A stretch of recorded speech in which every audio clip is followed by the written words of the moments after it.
रवि नाम का एक लड़का दिल्ली की किसी फैक्ट्री में सफाई का काम किया करता था। उसके घर से फैक्ट्री करीब 5 किलोमीटर दूर थी। वो हमेशा अपनी साइकिल से ही फैक्ट्री जाता था।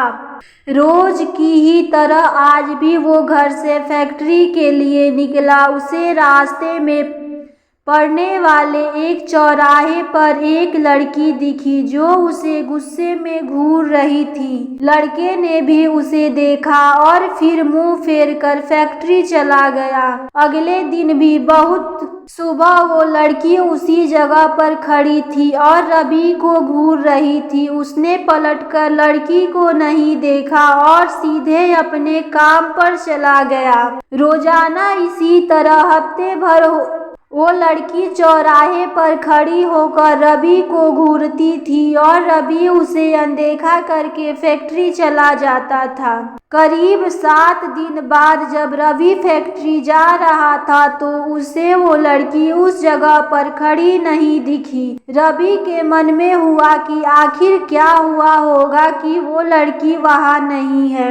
रवि ने सोचा कि उस लड़की से कुछ पूछने या बात करने में भी डर लगता था क्योंकि वह बुरी तरह से घूरती थी। इन्हीं ख्वाबों के साथ वो फैक्ट्री पहुंचा और साफ सफाई करके शाम को घर लौट गया।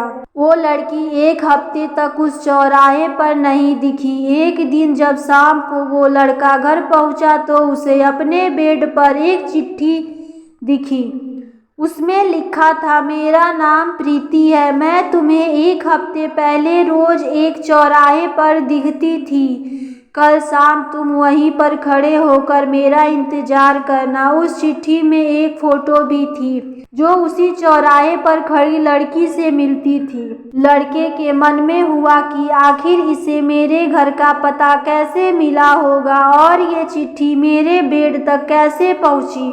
इसी सोच के साथ वो सो गया। अगले दिन उठकर जब काम में जाने लगा तो उसे चिट्ठी वाली बात याद आ गई। साइकिल से वो सुबह फैक्ट्री पहुंचा और दिन भर उसी लड़की के बारे में सोचता रहा। शाम को वो उस चौराहे पर पहुंचकर उस लड़की का इंतजार करने लगा। काफी देर हो गई लेकिन वो नहीं आई।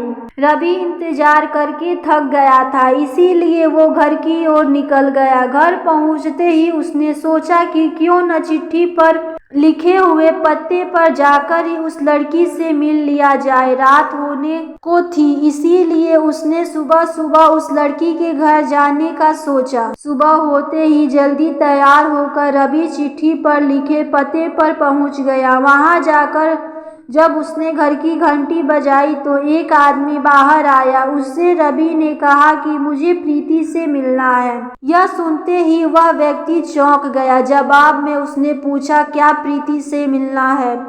उसे मरे हुए तो 2 महीने हो गए हैं। तुम्हें अब उससे क्या काम याद आ गया? यह सुनते ही रवि के होश उड़ गए। डर के मारे शरीर कांपने लगा। किसी तरह खुद को संभालकर रवि घर पहुंचा और चिट्ठी को जला दिया। उसके मन में कई तरह के सवाल उठने लगे। उसने सोचा कि वो लड़की जो मुझे रोज दिखती थी वो भूत थी। मुझे एक भूत ने चिट्ठी भेजी थी। यही सोचकर वो घर में दुबक कर बैठ गया। उस दिन से रवि न तो रास्ते में किसी को देखता था और न ही किसी अनजान इंसान के बारे में सोचता था। कहानी से ये सीख मिलती है कि किसी अनजान इंसान के बारे में सोचना नहीं चाहिए और बिना किसी व्यक्ति की सही जानकारी के उसके घर तो बिल्कुल नहीं जाना चाहिए। अगर आपको ये कहानी पसंद आए तो वीडियो को लाइक और चैनल को सब्सक्राइब जरूर करिएगा। धन्यवाद।